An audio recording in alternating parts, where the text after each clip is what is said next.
Alors, je n'ai pas inventé cette expérience, mais je pense qu'elle pourra énormément nous aider. Imaginons ces 2 bouteilles de coca. Je vais les secouer au maximum. Et là, la tension, elle monte. Elle est tellement secouée qu'elle a envie d'exploser. Celle-là, je vais juste la poser ici. Je vais attendre qu'elle se calme. Celle-là, pendant qu'elle est vraiment secouée, regarde ce qui va se passer.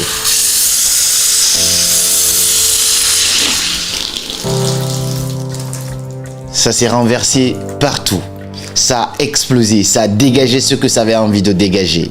Elle était presque pleine et là, elle est à moitié vide. Qu'est-ce que cela nous enseigne? C'est que parfois dans la vie, les gens vont te secouer, ils vont te bousculer, ils vont essayer d'appuyer sur les points les plus importants dans ta vie juste pour que tu puisses exploser. Mais tu sais, quand tu exploses, c'est terminé. La quantité de coca qui vient de se verser tout de suite, plus rien ne peut la ramener là-dedans. Plus rien. Même quand je mets, ça sera plus du tout comme avant. Et le pire, c'est que quand tu fais certaines actions, elles sont irrécupérables. Et pardon ne peut pas réparer les choses. Je suis désolé ne peut pas réparer les choses. Ah, si je savais ne peut pas réparer les choses. Au lieu d'être comme cette bouteille, tu aurais pu être peut-être comme cette bouteille. Tu vois? C'est-à-dire, je vais la secouer au maximum. Je vais essayer d'énerver. On va supposer que c'est toi. Je vais t'énerver au maximum. Mais le plus fort, ce n'est pas celui qui va exploser pour dire tout ce qu'il ressent. Le plus fort, c'est celui qui peut se calmer, laisser cette tension s'apaiser pour ensuite s'ouvrir. Tu ne peux pas être comme cette bouteille d'eau. Tu ne peux pas. Ça veut dire que si tu es comme cette bouteille, même quand on te secoue, tu ne peux pas t'énerver parce que tu n'as pas de points sur lesquels on peut appuyer pour te blesser. Mais on a tous des points faibles. Mais même quand on appuie sur ton point faible, tu dois pouvoir te calmer jusqu'à ce que la tension passe. On dit que le plus fort, ce n'est pas celui qui agit, ce n'est pas celui qui cogne, c'est celui qui sait encaisser les coups sans réagir en retour. Donc comprendre cette leçon est l'une des choses les plus importantes qui puissent nous arriver en ce moment parce que nous sommes dans une société aujourd'hui où les gens vont te faire du mal, les gens vont te juger, les gens vont t'énerver et une fois que tu vas agir, on ne dira pas non c'est parce que je l'ai énervé qu'il a fait ça, on va simplement dire il a fait ça. On va pas regarder les actions qui t'ont poussé à faire ça, mais on va juste regarder les conséquences. Tout le monde va oublier les causes. Dans cette vidéo, je voudrais donc te partager 3 situations dans lesquelles tu dois garder ton calme et ne pas réagir sous le coup de l'émotion. Alors, la première chose que tu ne dois jamais faire sous l'effet de la colère, c'est de ne jamais prendre de décision importante sous l'effet de la colère. Tu sais, quand on est énervé, lorsqu'on t'a bousculé comme cette bouteille, à chaque fois je fais, elle se concentre, elle a même envie d'exploser. Mais lorsque tu es dans cette situation-là, ne prends jamais de décision importante. Parce que lorsque tu prendras une décision dans cette situation-là, tu risques de la regretter pour toute la vie. Je te rappelle une fois, j'étais sous l'effet de la colère. Quelqu'un qui se faisait passer pour moi sur les réseaux sociaux, qui imitait tout ce que je faisais, qui essayait d'arnaquer les gens à mon nom alors que la personne ne gagnait absolument rien là-dedans, mais essayait juste de détruire mon image. Ça m'a énervé un jour. Ça m'a tellement énervé que j'ai dit à ma mère que c'est bon, j'arrête tout ça. Si j'arrête de créer du contenu, peut-être que la personne va continuer elle-même parce que moi j'en ai marre de tout ça. Ça me prenait la tête. Heureusement pour moi, j'étais bien entouré et je n'ai pas pris cette décision parce que j'aurais abandonné la tâche de combien d'années juste à cause d'une personne qui essaie de m'énerver. Ne jamais prendre une décision importante sous l'effet de la colère.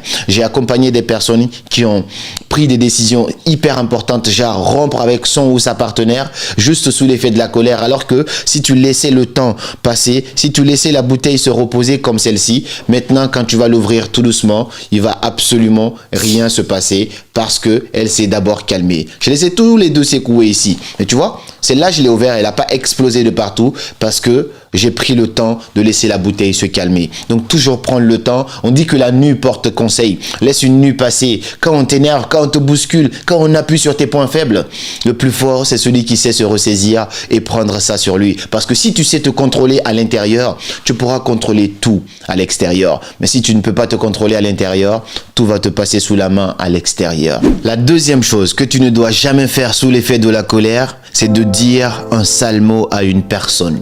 Tu sais, quand tu es énervé, quand tu es vraiment sous l'effet de la colère ou que tu ne peux pas simplement faire quelque chose, ça peut t'énerver. Tu peux être vraiment hors de ton état. Mais à ce moment-là, toujours se calmer avant de faire quelque chose. Parce que tu sais, lorsque tu es dans cette situation-là, imaginons cette feuille qui est quand même mouillée parce que le coca l'a mouillée. Lorsque je prends cette feuille et que je mets un trou sur cette feuille, tu vois, même quand je dirais après, oh, je suis désolé, ok, je suis désolé, mais le trou, il est déjà là. C'est irrécupérable. Lorsque je prends cette feuille, je froisse cette feuille au maximum.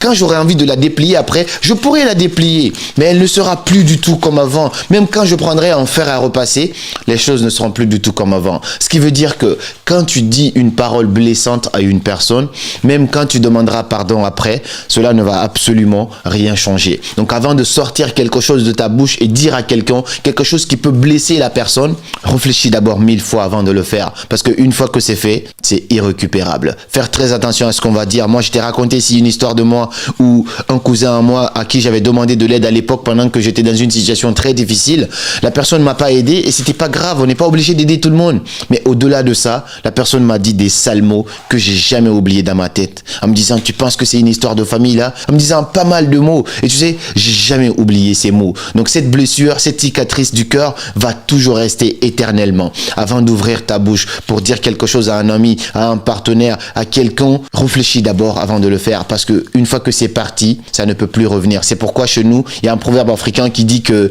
lorsque tes mains te mettent dans un problème, tu t'en sortiras peut-être. Lorsque tes yeux te mettent dans un problème, tu t'en sortiras peut-être. Lorsque tes oreilles te mettent dans un problème, tu t'en sortiras peut-être. Mais lorsque ta bouche te met dans un problème, tu ne t'en sortiras peut-être jamais. Avant que ça ne sorte, contrôle d'abord. Parce qu'une fois que c'est sorti, c'est irrécupérable.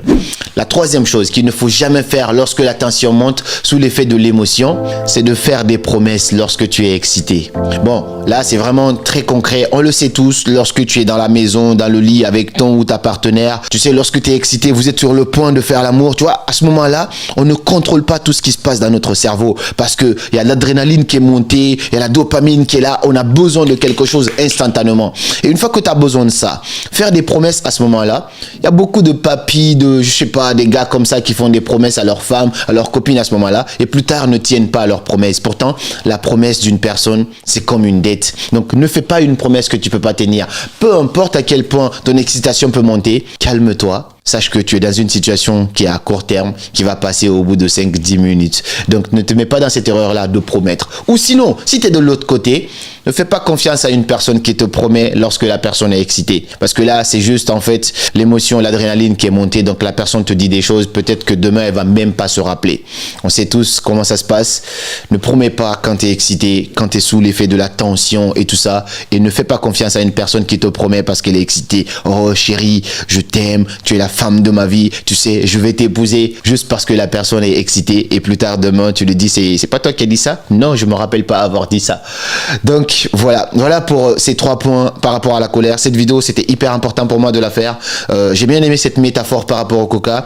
Dis-moi ce que tu en penses. Est-ce que tu as déjà pris une décision sous l'effet de la colère? Dans quelle autre situation il ne faut pas agir lorsqu'on est en colère?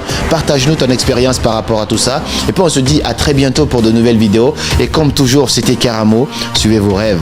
Ils connaissent le chemin.